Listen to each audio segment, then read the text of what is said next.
రంగారెడ్డి జిల్లా పటాన్చెరు నియోజకవర్గం పటాన్చెరు డివిజన్ పరిధిలోని తెలంగాణ మైనారిటీ గురుకుల పాఠశాలలో ఏర్పాటు చేసిన నూతన డైట్ మెనూ ప్రారంభోత్సవ కార్యక్రమంలో ముఖ్య అతిథిగా పాల్గొన్న పటాన్చెరు శాసనసభ్యులు గూడెం మహిపాల్ రెడ్డి.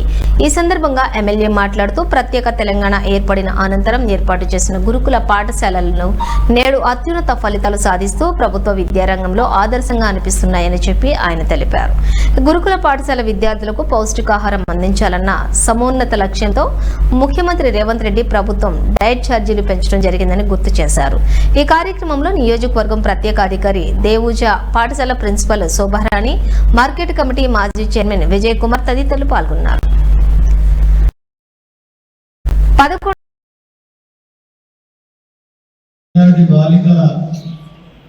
చాలా సంతోషంగా ఉంది.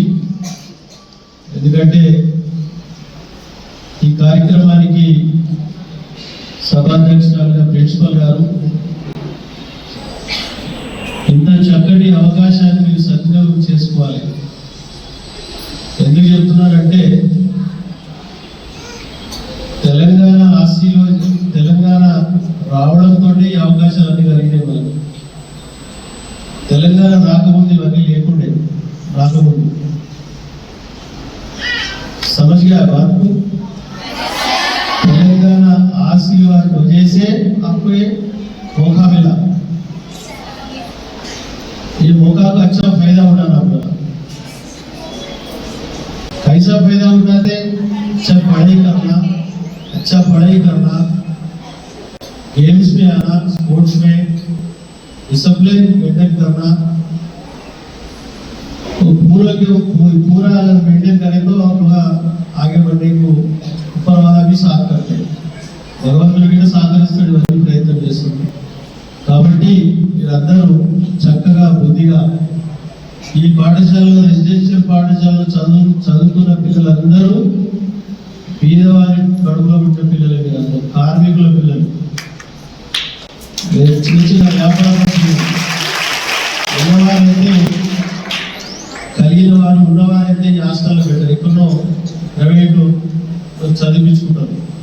పేదవారి పిల్లలు కాబట్టి ప్రభుత్వము, అప్పుడున్న ప్రభుత్వాలు కానీ ఇప్పుడున్న ప్రభుత్వం కానీ ఏర్పాటు చేసి మీకు ఈ అవకాశాన్ని కలిగించింది. ఈ అవకాశాన్ని పూర్తి స్థాయిలో సద్వినియోగం చేసుకొని మీరు స్పోర్ట్స్లో కానీ, మీరు చదువులో కానీ, చదువు ఒకటే కాదు స్పోర్ట్స్లో ముఖ్యంగా రానివ్వాలి. ఫిజికల్గా ఫిట్నెస్గా హెల్దీగా ఉండడానికి మీరు అన్ని అవకాశాలు వస్తాయి. కాబట్టి తప్పకుండా మీకు మంచి 40% ఈ ఫుడ్ విషయంలో రేట్లు పెంచి క్వాలిటీ ఫుడ్ పెట్టాలని చెప్పి ప్రభుత్వం మనకు అవకాశం ఇచ్చింది. తప్పకుండా మీరు హెల్దీగా ఉండాలా, చక్కగా చదువుకోవాలా, తల్లిదండ్రులని గౌరవించాలా, ముఖ్యంగా మీ టీచర్లను గౌరవించాలా, తోటి విద్యార్థిని గౌరవించాలా. ఇవన్నీ క్రమశిక్షణతో కూడుకున్న సమస్యలు ఉంటాయి. కాబట్టి మీరందరూ ఆ విధంగా